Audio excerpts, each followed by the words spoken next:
नमस्कार। ओडिशार समस्त भाई भौणी बंधु बांधवी गण को मोर आंतरिक शुभेच्छा और अभिनंदन। आज विषय वस्तु है इमोशन और फीलिंग बा आवेग अनुभव। इतने बड़ समाज रे आमे किपरि लोकप्रिय हो पारिबा। छोट उदाहरणटे रखुची।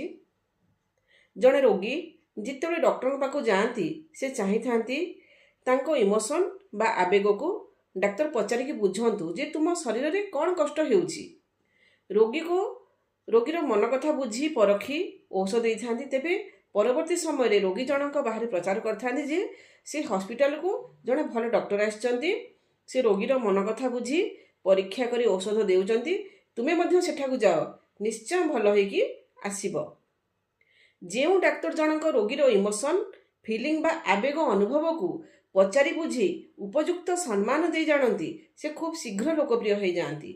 तेणु मोर समस्त डॉक्टर भाई भौणी मान अनुरोध जे रोगी को किछि समय दियंतु, किछि समय दे तांगा मन कथा बुझी औषध दियंतु। कारण आमे डॉक्टर को ईश्वर को द्वितीय अवतार बोली भावी थाउ। कारण आपण माने मनुष्य जीवन रक्षा करुचंती, मनुष्य को द्वितीय जन्म देउचंती। दयाकरी कथाटी को ध्यान देवे। रहुछि। नमस्कार। धन्यवाद।